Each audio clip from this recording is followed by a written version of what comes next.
Le texte aujourd'hui soumis à votre examen a fait l'objet en commission des affaires sociales d'un débat nourri et utile, à l'issue duquel un problème demeurait entier : quelle est la nature de l'allocation aux adultes handicapés ? Cette allocation occupe une place à part dans le paysage des prestations sociales attribuées aux personnes handicapées. Elle est versée aux personnes handicapées dont l'incapacité permanente les tient durablement éloignées de l'emploi.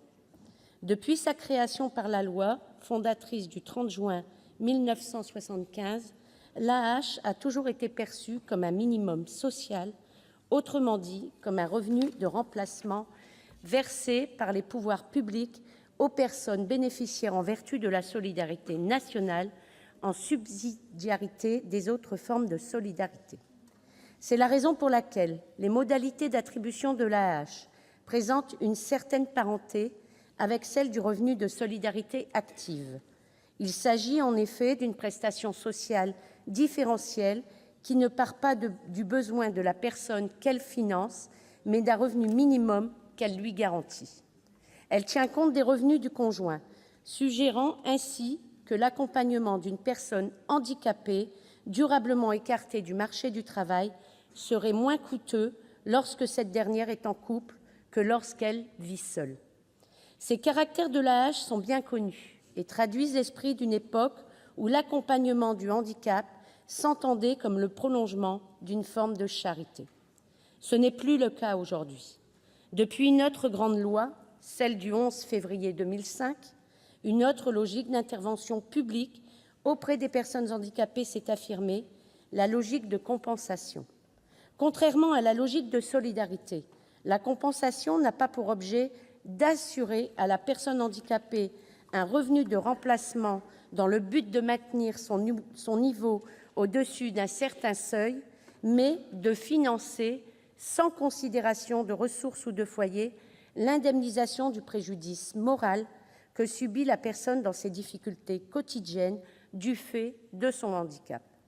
Cette indemnisation est en grande partie assurée par la prestation de compensation du handicap attribuée par les conseils départementaux.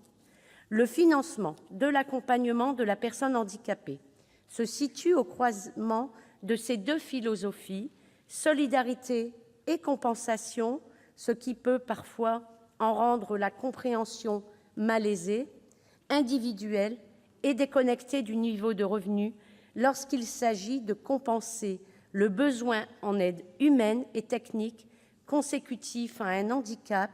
Le financement prend des formes plus solidaristes, proches de la logique des minima sociaux, lorsqu'il s'agit de soutenir financièrement les personnes dont le handicap les tient éloignées de l'emploi. De mon point de vue, cette dichotomie ne se justifie pas. Au nom de quoi un handicap ferait-il appel au devoir d'indemnisation des pouvoirs publics dans certains cas et à l'obligation solidaire d'un minimum social dans d'autres ?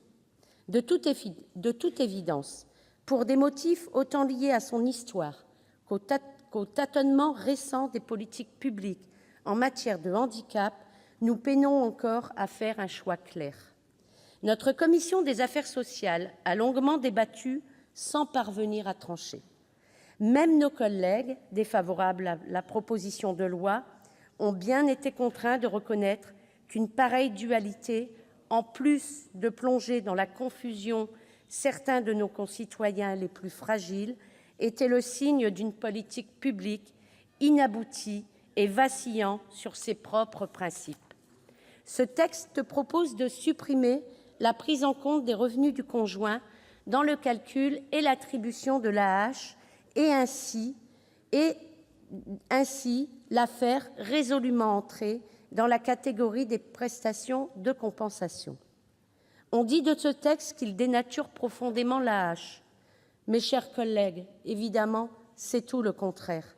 Nous mettons simplement nos pas dans ceux déjà tracés du législateur de 2005 qui a posé le principe compensateur comme référence unanimement acquise aujourd'hui. Au même titre qu'une aide humaine ou une aide technique compense la perte d'autonomie liée au handicap, nous estimons logiquement que l'AAH compense la perte de revenus liée à l'incapacité de s'insérer durablement sur le marché du travail et que son attribution doit donc obéir à des principes de compensation. Pourquoi voir une aberration là où il n'y a qu'un bon sens et désir de simplifier la vie de personnes qui n'ont vraiment pas besoin de complications ? Notre texte est donc utile, mais il est aussi indispensable, surtout en cette période où s'ouvre la discussion budgétaire. Le projet de loi de finances de l'an dernier avait effectivement permis au Gouvernement de faire l'annonce de 2 mesures relatives à l'AAH, dont l'une ne laisse pas de nous inquiéter. La première concerne la revalorisation du montant individuel maximal auquel un bénéficiaire peut prétendre. De 820 € actuellement, ce plafond passerait progressivement à 900 € en novembre 2019, ce dont nous nous félicitons. En revanche, la seconde mesure prévoit l'abaissement du plafond de ressources en deçà duquel un bénéficiaire en couple peut toucher l'AAH. Ce plafond, qui est actuellement le double du plafond individuel, va se voir appliquer un coefficient dégressif, illustrant ainsi l'ambition du Gouvernement de familiariser une prestation qui doit à tout prix rester individuelle. Nous avons à maintes reprises questionné la Direction générale de la cohésion sociale sur les impacts chiffrés de ces 2 mesures et n'avons reçu aucune réponse. Or, nous avons toutes les raisons de craindre que, malgré la bonne nouvelle de la revalorisation, l'abaissement du plafond ne manquera pas d'exclure certains allocataires du dispositif dont ils bénéficient actuellement. Nous en avons en tout cas la preuve irréfutable par les chiffres pour le cas d'un couple composé de 2 bénéficiaires de l'AAH. Mes chers collègues, c'est tout le contraire de l'ambition de notre texte. Il ne s'agit pas que d'une mesure que l'on pourrait accuser d'être naïvement généreuse. Il s'agit d'un pas nouveau franchi vers une politique publique du handicap plus cohérente, plus lisible et plus juste. Je vous remercie. Merci.